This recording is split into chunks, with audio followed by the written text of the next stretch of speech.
Um acordo entre Senado e Câmara levou em consideração que mais da metade da tributação no Brasil recai sobre o consumo e não sobre a renda ou o patrimônio, o que penaliza os mais pobres. Os parlamentares decidiram que a reforma tributária seria dividida em algumas partes a serem votadas simultaneamente ainda este ano. Uma delas é a PEC 110.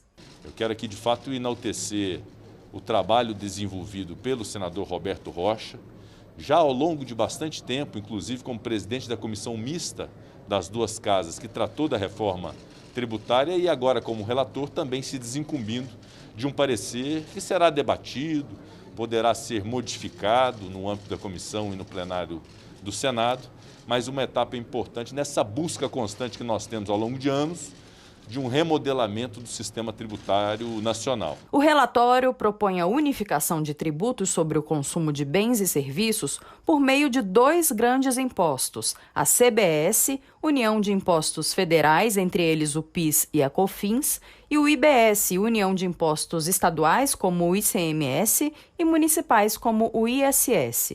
E os 2 juntos formam o Imposto sobre Valor Agregado Dual, o IVA dual. Além disso, a PEC cria o imposto seletivo, que incidirá sobre a produção, importação ou comercialização de bens e serviços prejudiciais à saúde ou ao meio ambiente, mas não sobre a exportação. O sistema será eletrônico, de crédito e débito. Só isso já é uma grande evolução. Por quê?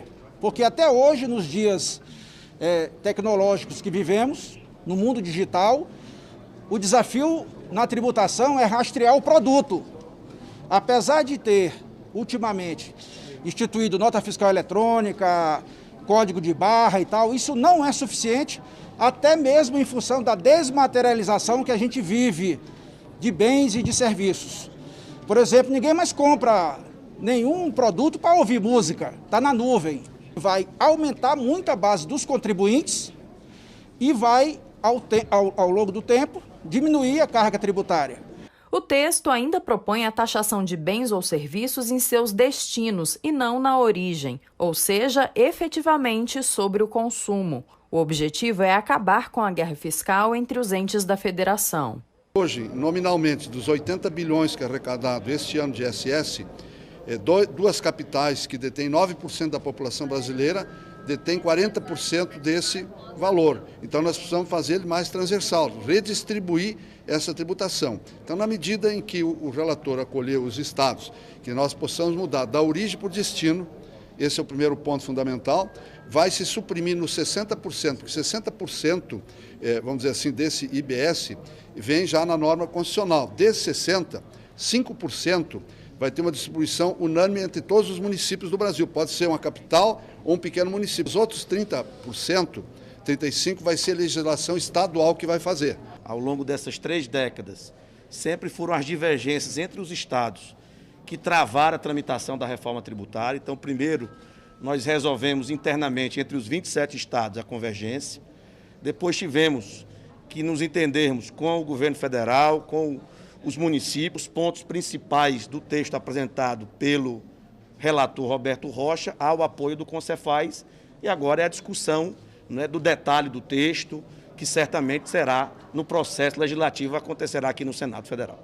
O relator explicou que o impacto na arrecadação deve ser pequeno e gradual.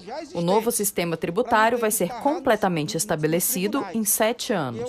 Então são 2 anos de teste, 2, mas isso após aprovação. 2 anos mais 5 anos de transição. E a questão da origem para o destino, você tem 20 anos, ou seja, 5% ao ano. Tenho muita convicção de que na CCJ nós conseguiremos avançar e quando vier ao plenário, evidentemente, há o meu compromisso de pautar a PEC 110 no plenário.